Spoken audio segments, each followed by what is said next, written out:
Hey guys, going through my top 10 in detail, top 10 games of 2015, and we are on number 9, and number 9 is Belfort. And it is an amazing worker placement building city area control game. It is about $45, so a little on the pricey side, but whoa, you get lots of stuff in this box. Wood, cardboard, stickers. We'll get to that later.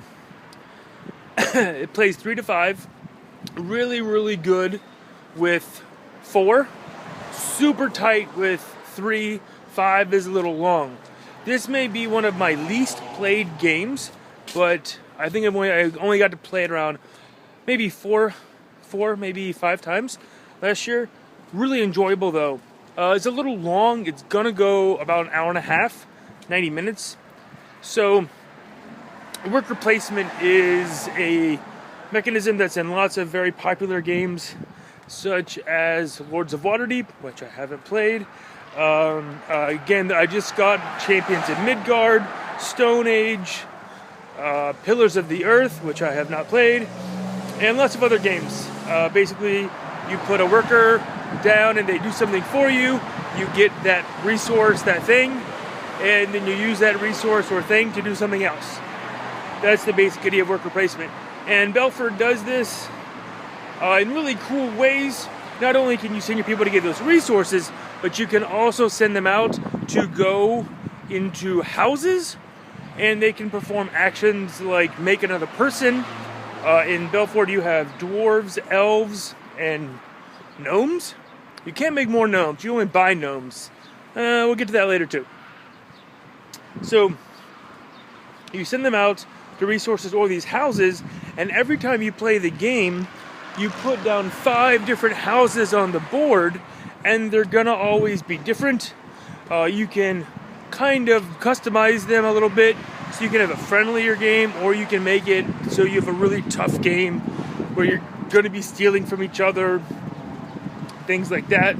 You can also buy the houses, which then give you the ability when everyone goes there, you get the money that they pay to use the house, which is great. So that's really cool. It's not just that I send my guys here and I get these resources. So also the whole point of the resources is to build these buildings, which then go into the city of Belfort, and you are going for area majority. And what that means is every time you build a building, for example, you build a bank, the board is broken into 5 pieces, into a hexagon, and each piece only has one building of each type. So each segment, each piece of the pie only has one bank, one inn, etc. So they come up randomly and you buy them. Why is this worker placement game with elves, gnomes, and dwarves on my top 10? Well, one, it's not just a simple send your guys out. It's strategic. You really got to think what I want to do, how do I want to do it. You're really creating an engine. When you have these buildings, they're going to be able to do things for you that other players can't do. So when you're looking at the board and you say, what's out there, I want to pick certain things which are going to help me in the long term, maybe not just now, but definitely soon. I played a game with my good friend Victor, and a random guy just kind of walked in.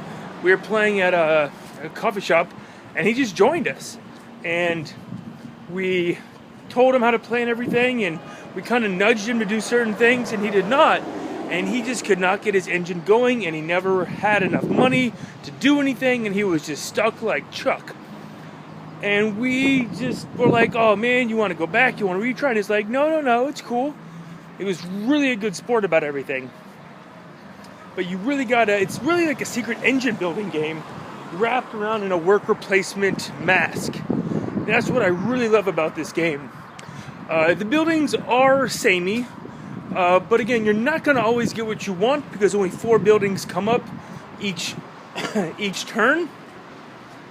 You know, and in the turn you have many cycles or actions that you're going to do. So they're not going to come out maybe what you want, maybe you can't get it, but once you get a building, you kind of have it in your reserve. And so you can have many buildings in your reserve, you're just keeping them. The dust is coming at me.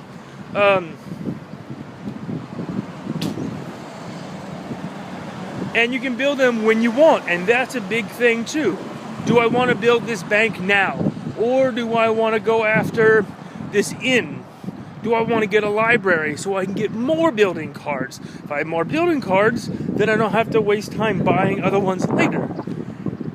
And that is a part of the game that you only really see maybe within the second or third time through.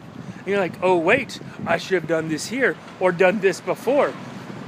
That's what really makes the game, for me, my number 9. It's a little pricey, and I played this game with a friend of mine, Christopher, and he had a really big problem because the elves can only collect wood, and the dwarves can only collect stone, and you need one of each to mine gold.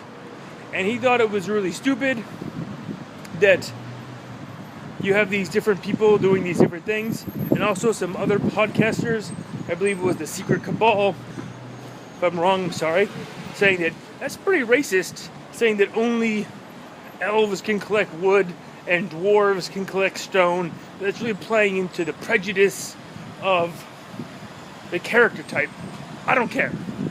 It's just, again, a simple way of saying, hey, at the end of each round, or end of each 3 rounds, whatever it may be, whoever has the most of gnomes, elves, and dwarves is going to get so many points.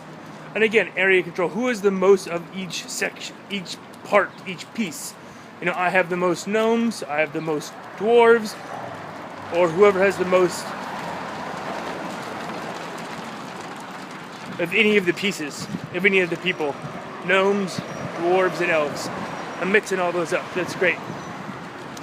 So, also in the game, the gnomes, you have to buy them. And again, this is kind of a weird concept, like where are you buying them from? It's kind of like slavery. And then when they go into a house, like a building you've built, they stay there forever. They can never leave. They can never transfer.